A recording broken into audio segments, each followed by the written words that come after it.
1935, the Lions win the NFL championship. The Detroit Tigers take the World Series. The Red Wings bring home Lord Stanley's Cup.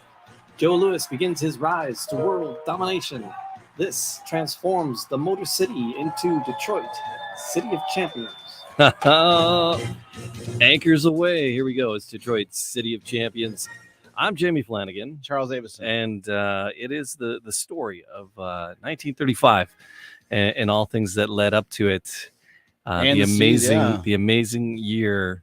And just Lions, Tigers, and Bears. Oh my! We've been through hockey and football and baseball and boxing, and we're into the drink now.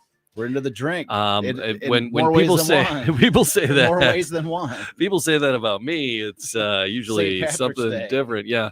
But when we're talking about into the drink, when it comes to the City of Champions story, the big dog with the big engines, that's Gar Wood. Definitely. Yeah. This is into the drink with, and that's we're going to see at some point here in the future about that's going to be a reality with the story too. There's a special on Netflix or something. I forget one of the, hey, cable is not cable anymore. You got to buy the individual cables. Anyway, one of those subscription service, and it's like about the 70s minor league basketball, and it's but I'm like, Will Smith already did that. Been there, done that. Which 1970s basketball? What do you mean? There's a new docu series. I got you. Like talking about some because there's they have it's a scripted thing, but it's it's about how ridiculous that minor league basketball was. Okay. Will Smith did his thing. So I'm gonna wrestle a bear. My favorite, just ridiculous things to get people in the thing. There's a movie called Semi Pro, which is one of my favorite movies with Will Ferrell. Oh, why did I say Will Smith? Will Ferrell, yeah. Oh, that's one of the greatest things ever. That's one of the greatest movies ever, dude. It's like slap Flint shot. Tropics. The Flint Tropics were based in Michigan. Why was I saying Will Smith? I thought that maybe that's where you're going. Oh no, Will Ferrell. Yeah, Will Ferrell and because it's one of the greatest things in the movie. They show the I'm gonna wrestle a bear. They show the invention of the alley-oop. Dunk. Yeah. It's one of the greatest scenes of all time. It's amazing. I know, I love that. So they're redoing that, but it was like it's I'm gonna wrestle a bear. They're doing a part 2. No, there's a scripted, more about the real one. Oh, okay. I see what you're saying, like the movie that it's based on. Yeah. But I just love that movie it was the Flint Tropics. It was set which is Flint, and then it has nothing to do with the tropics at all. It's like the name of I think my favorite scene from that movie is one of my favorite scenes is when the guy with the hippie guy is shooting for a $10 million shot from full court shot. And he hits it. He hits it. Crap. He hits it. He goes, oh, man. And then and first thing he tells the ref, he goes, his foot was over the line. You're like, come on. He goes, no, the ref was watching the whole way. And he goes, no, I was watching. His foot was not over the line. He's like, yeah, come on, man. But I think we're talking about Gar Wood, and it was just trying to get people excited about sports and excited about things, and they would do ridiculous things. Yeah. And coming up, I think it's in the next episode that we're going to talk about a stunt. Yeah, it's coming up right now. Is that in today's? Yeah. I don't want to give it away. With the train, yeah. All right, so that's in today's. Yeah. I'm gonna wrestle a bear. I'm gonna wrestle a bear, and I'm gonna race a train in a boat. Yeah, well, this is an area. They're trying to populate. I mean, you still see random stuff like that today. Yeah, like stuff like this. But this is like bobblehead night. Yeah.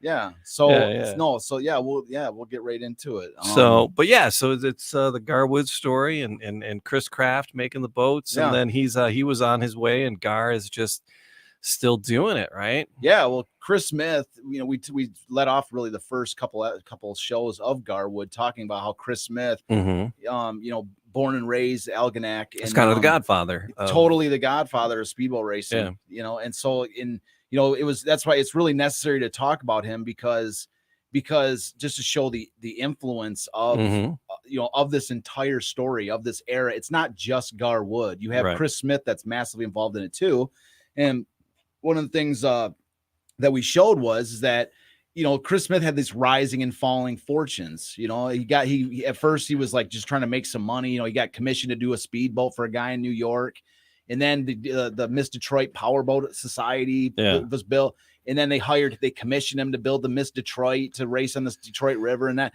And so he's making money here and there. But at one point we had a show called Those Last 2 Cents because Chris Smith was down to nothing. He had no money. The Miss Detroit Powerboat Association basically had to like stiff him on payments. He ended up having to build boats for Minnesota, the Miss Minneapolis.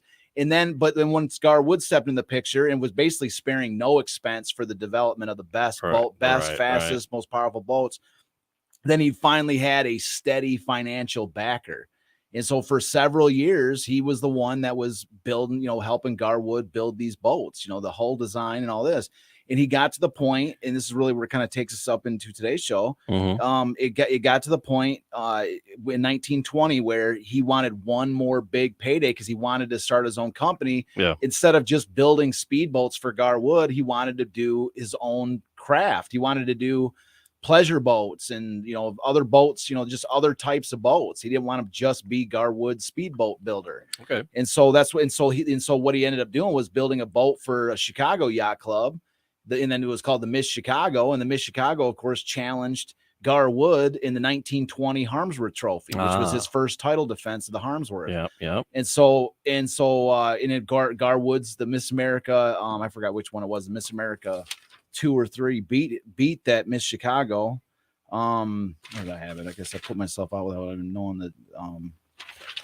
It was the So the Miss Chicago, Miss America 1 and 2 both faced off the Miss Chicago in that race and beat it. And so Chris Smith with basically the writings on the wall. If Gar Wood's not going to have you building boats for other people and that, so the writings. So he got his last check, and he left. So that was his last. But so here's the thing: is what we didn't talk about in the last episode was this idea that was not the last boat that he built for Gar Wood. Oh, okay. So Don't call it a comeback. Yeah. So the last boat that Chris Smith built for Gar Wood was called the Gar Junior. It was called the Gar Junior 2. Okay. And we mentioned, we alluded to this to the train, and that's not the one that the picture I have as of yet. You can hold on and show that for a second.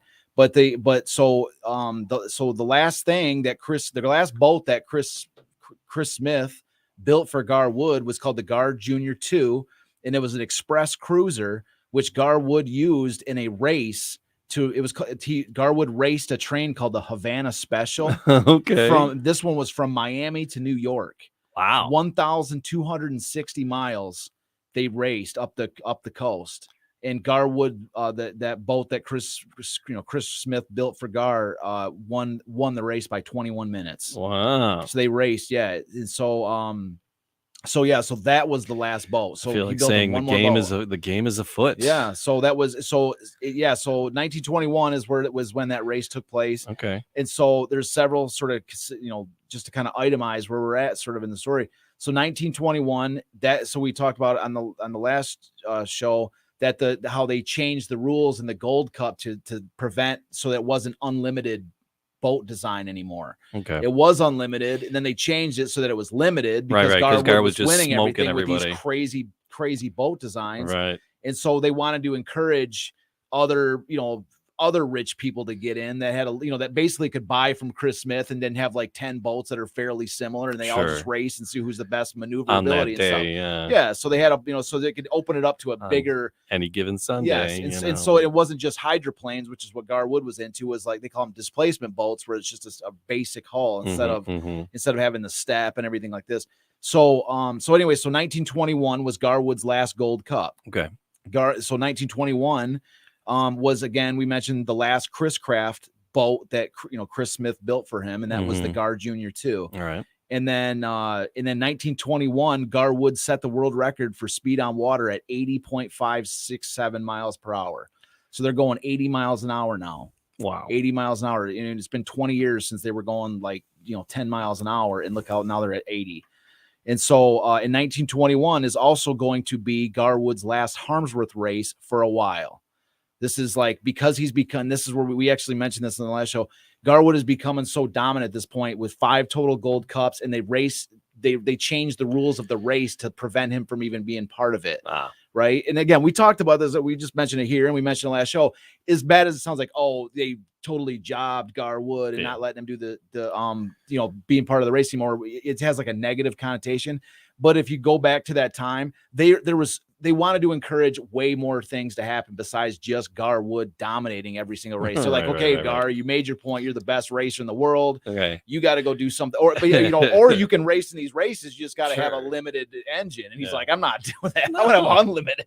Why going? I don't go negative. I'm going backwards. I'm not going back in time. I don't think you people know how this works. Exactly. So they knew he was not going to be part of it. Yeah. So he wanted. So 1921 was his last Gold Cup, and it was his second Harmsworth. And then he screw it. I'm going to wrestle a bear. No, well, kind of, because the next thing is, and that's why we titled this episode "In Pursuit of Competition." Sure, is because now Gar Wood is going to be looking for somebody to challenge because he's regarded as in 1921, like as we mentioned, he races a train from Miami to New York and beats it, right? So he's establishing himself as the number one speedboat guy in the world, and and people are like, I think I'm good. I'll wait a few years and see if he retires or something. They want nothing to do with him. So there's no Harmsworth challenges, right? So that's that's the big thing about the Harmsworth is the challenge. It's another country challenges you, and so he's got no challengers.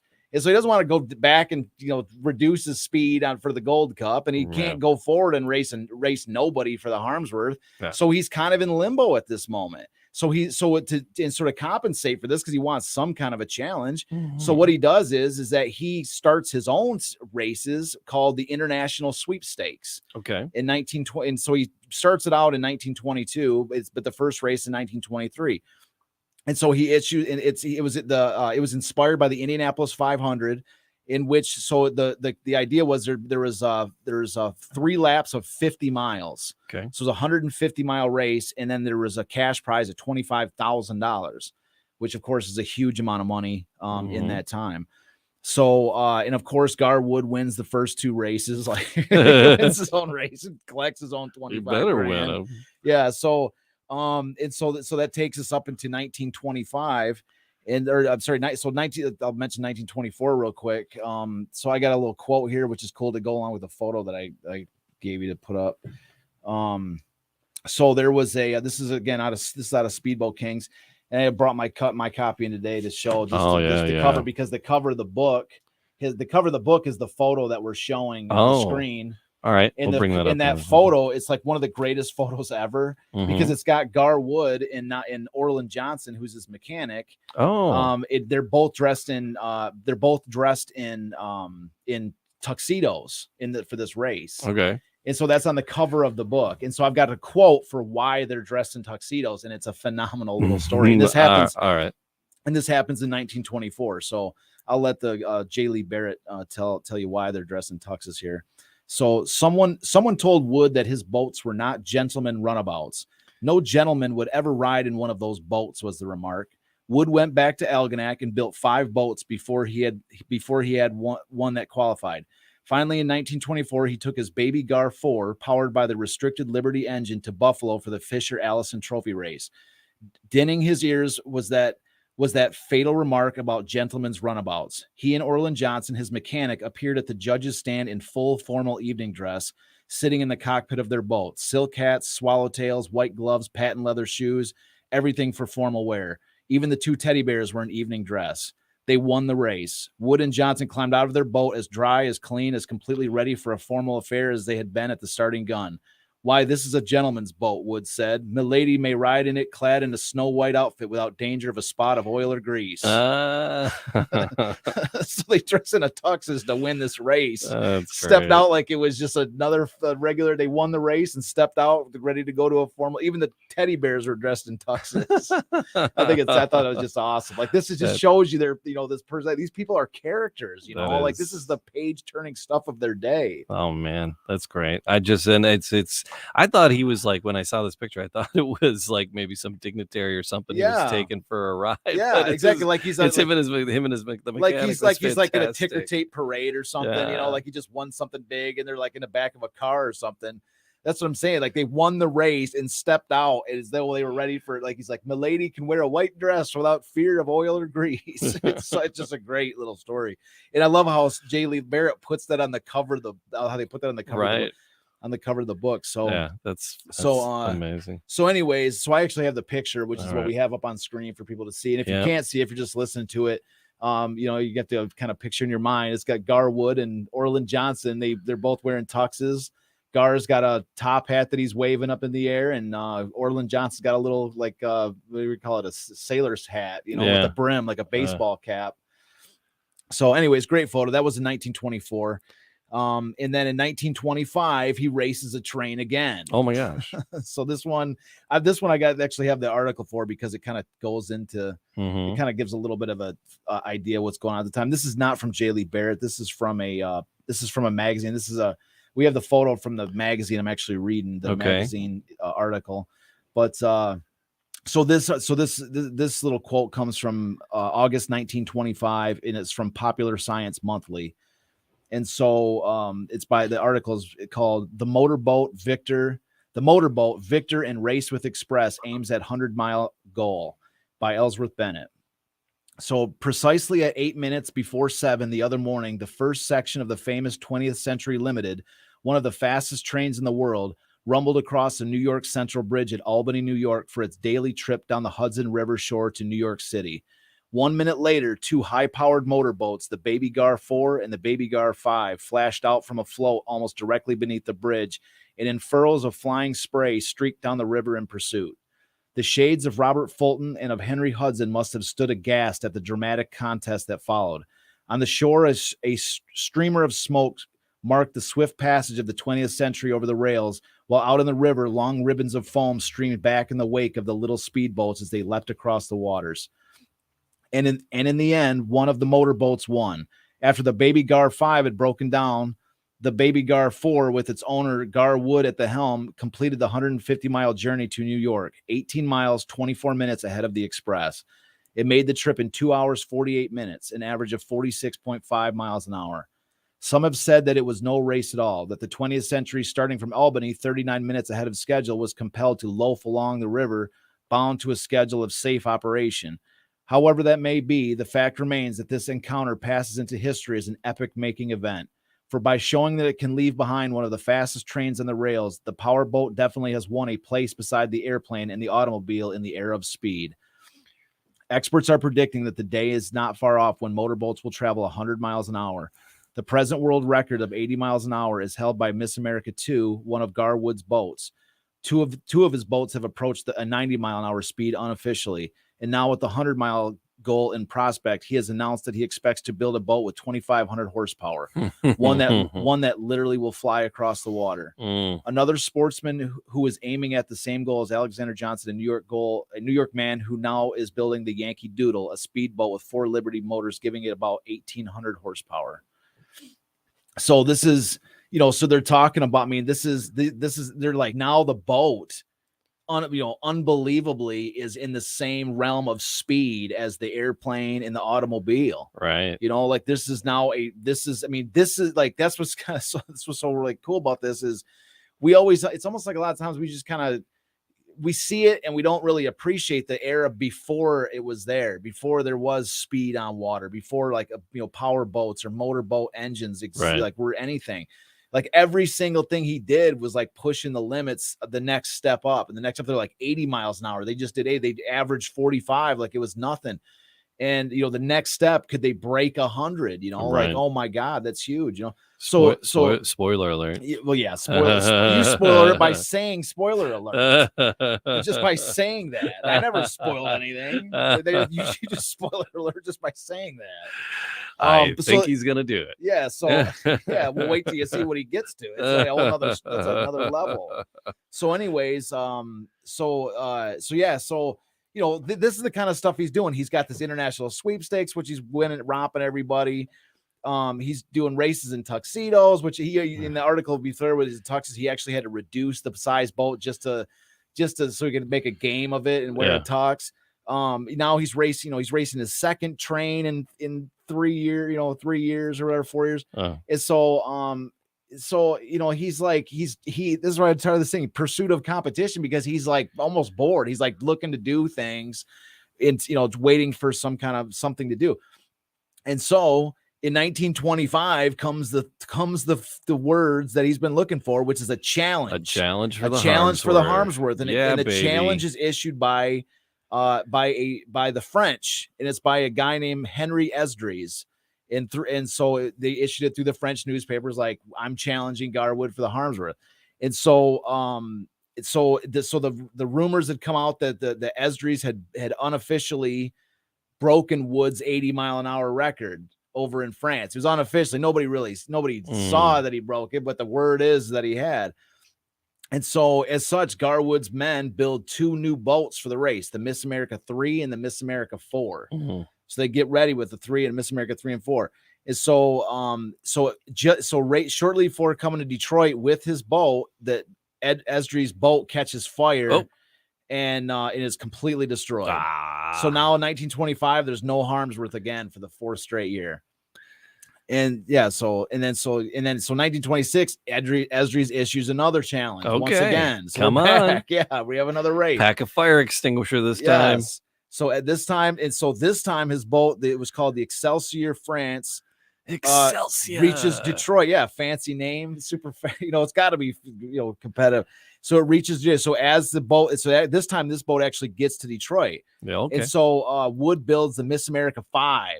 Now to get ready for for this, right? So the 3 and 4 were built from the previous race. Now the 5 is ready to go. And so the 3, 4, and 5 are now ready to race. He's got 3 boats on the river to go against, the Excelsior France. And so, unfortunately for the French, for Esdras, they can't get the boat started. You can't win for losing, even with Gar Wood's mechanics' help, because they're like, we want to run. We want to race. Yeah. We want to race so we can beat you. And clock the new record too. Yeah, exactly. Probably said he uses a record every big race. So they're all like, "Oh man, come on!" but I guess because the Esdras' boat had actually gotten into the river, the race basically theoretically counted because they had all assembled for it. And so the 3, 4, and 5 just raced each other in front of 250,000 fans in the river. It's like masturbation racing. Yeah, basically, I guess. So the 3, 4, and 5 raced each other in front of 250,000 fans on the Detroit River, and the Canadians, on the Detroit River. I've been there between the 2 boats. I don't care who's running. And so I want to hear loud boats making big splashes. Yes, and you can all be one team. I don't care. And so the Miss America 5 wins the race, and guess who's driving? Yes, take a guess. This is like big time wrestling. Yeah. It's Gar Wood won it. Congratulations. You got it. I was going to put it out there. Our viewers at home are like, viewers, if you're going to guess it, it's Gar Wood who wins. Select A. And if you're going to select that as a brother who won, select B. Gar Wood wins. He always wins with the most. Every single article you read, no matter what race it is, they're talking about some kind of even if it's some kind of random race or whatever. They're like, Gar Wood's got like 4 boats in the competition. It's always with him driving that wins. There's the bell for the correct answer. Oh, there you go. Dang, you got it. If you would have voted from Gar Wood, we would have put what is it? The Price is Right fail song. The Price is Right fail.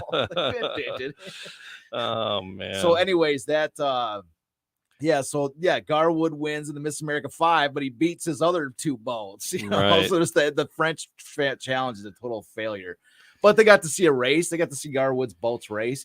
But again, this is where we're at. This is where we're at in the world of speedboat racing, which is that Gar Wood is so dominant. The only person racing is himself against his own boats. You see? So anyway, so that's why this episode, that's all I got for today. We're going to pick up on the next for the next show. Next show is when it starts to really ramp up. The next show is when it's going to start to ramp. These challenges start to come. Yeah. They're going to start to come fast and furious. But it's kind of worth mentioning that there's this sort of you can just see through the stuff that he's doing in this lull between the end of 1921 and 1926. Really going into 1920, really all the way to 1927, that there's this lull where he is just begging for competition. He's like, somebody race me, and so there's, that's what kind of happens during this little lull, but it's going to pick up in a big time way in the next episode that we do. And the next episode, like this, I can't wait to tell the story for episode 57 that we got. Yeah. Oh, hold your calls, America. We have a winner. There you go. That's my little.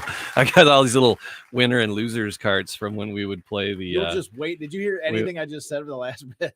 No, not a thing. I was trying to find that. I was trying to find the. You are the weakest link. Goodbye. Okay, save that for when we got the weakest link on board.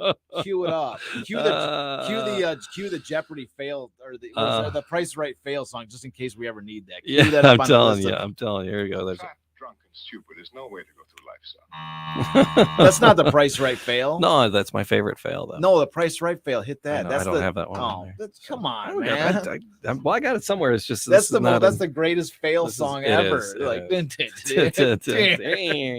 everything's just completely falling apart. All right. So, anyways, So just like say, this is where we're at sort of in the story. There's this little lull in the middle of his career where he's just begging for challengers. Yeah. Oh, so hell, I'll race a train and wrestle a bear. Twice. Racing trains twice, racing in tuxedos. Yeah. Not only, welcoming the French over for a challenge, but helping them try to get their boat started, which we'll see in a future episode, maybe 3-4 episodes, that his competitors definitely did not give him the same courtesy. There's gonna be times where there's something wrong with his boat, and the other side is like, we don't care if your boat's ready or not. We'll take the trophy one way or the other. They're hiding his lug nuts. Yeah, that's what I mean. Like they did not extend the same courtesy to him, and he's over there. He's just telling the French, like, I don't know what you built this boat out of, but it's junk. He's like, the Excelsior did not live up to his nickname. What the hell? So when you say Excelsior, I get lost in old Detroit radio. It's there was this guy, Mark Scott. He did political talk, and that was how he ended his show every day. Excelsior! Oh, really? He was like, yeah, Mark. Yeah, so anytime I hear the word Excelsior, I just think Mark Scott and WXYT back in the day. Anyhow, so you said the next episode people do not want to miss. Oh no, you do not know the next episode. If you've listened, really, if it you is listen, must listen. If you listen to podcast, if you've listened to any episode so far in Gar Wood, especially this Gar Wood section, next episode is definitely one you do not want to miss. And definitely not one. I've got a couple of beautiful quotes for the next episode. Assure themselves that they don't miss it by simply subscribing, liking. Yeah, I forgot to say that at the top. Always, we just dive in and get into having fun, and I forget to do that whole podcast etiquette of could you please like, subscribe, but go to our our pages. If you stuck around our website, if you stuck around this long, thank you. We appreciate it. We appreciate you hanging with us, and then like, subscribe, collect. Leave a comment, all those things. And then the best possible thing you could do is tell a friend, an actual honest to God person that is like, hey, this is an interesting thing. If you like history, if you like Detroit, if you like sports, this is the thing for you. Yeah, I mean, this is the era that Detroit sports were born. Because I'm not a sports guy. Well, we've established. I know nothing about nothing. I've told you about this before, that your very first education in Detroit sports comes with the beginning. Yeah, you're learning. It's almost like you're watching Star Wars from episode 1 rather than beginning with like the New Hope. Like you watch the 90s movie, the early 2000s movies instead of the originals first. I may not have gotten a New Hope if I had watched those first. Yeah, that's a good point. Yeah, but I'm just saying you actually get to you don't have to go back in time to learn about. You're learning about the history first, and so that's. But this era. In these stories that we're telling, this is the foundation of what Detroit sports became. And I talk about this with regards to modern Detroit sports because I love modern stuff too. I absolutely love modern stuff. And so, but the thing about it is every once in a while you see little glimpses of fans, of teams, of things that resonate all the way back to this era. Yeah, absolutely. And I firmly believe, and I've said this a bunch of times in the show already, that if we actually identified these things and some of these unique attributes of Detroit that shaped these teams, and we're more aware of what it was about these teams and these people specifically, about these teams, and that it would not only potentially help the teams themselves, it would like help. It would make everything better. It'd make the games better. It would make the experience better if we could tap into, if we actually identified what about these. What was teams, so magical about this time? Yes, about what the heck was in the water? Well, about this time, and also the things that carried it along until this modern day. What are those specific things that you can identify and tap into them directly? The marketing for the teams would be better. Yep. The journalism for the teams would be better. Yeah. Oh, iffy. Iffy. Like look at we're talking. We love iffy. I love iffy the dumpster. Like the media would be better. Yeah. Everything. There'd be so many, like the teams, the development of the teams, like the just building the teams. Everything would be so much. I think there'd be so many things you could add to enhance Detroit sports by looking at what came before. And that's what I'm saying. That's one of that. And that was the eye I took while doing this entire project, was to look for the things, that shaped who we are, not just like, and then like, and also how we can use those things. That was actually, I'm like sort of I guess you say a practical historian, which is trying to look for stuff that could potentially be of benefit to the modern day world. That's the angle that I always take for all that, is what's the lessons we can learn. So we got more on the way coming up. Chris is with us. Great. Jesse was chiming in earlier. What's up, boys? How you doing? So yeah, thanks for Chris watching. Chris is desperate to read Speedboat Kings, and he think he's found one at the library. Well, tell them they got like an $800 book on their hands. Don't return it, or don't return it. Pay that $20 $20 for not returning. Sell that bad lad on eBay. I want to see if they have it at some. You find it at a used bookstore or something. Yeah. This is the definition of finding a diamond in the rough, or finding a rare find, like an antique roadshow thing, where you go into a used bookstore and they got a copy of Speedboat Kings. That one right there. If you're watching the video. Yeah. Well, there's also a first. This was the edition that came out in the 80s. Right. There's an actual first edition too. That can't even imagine what that one's going. Yeah, for. I don't even know. I think it's the same. I thought I saw it listed on Amazon for about the same. Because they're all they're all super rare, but this is from 1986. All right. If you're watching us on YouTube or Facebook, stick around. We got another episode we're going to record. If not, it'll be, if you're listening on the audio podcast, it comes out a week later, or depends on when you found us. It could be right there next, sitting in the queue for you. Yeah.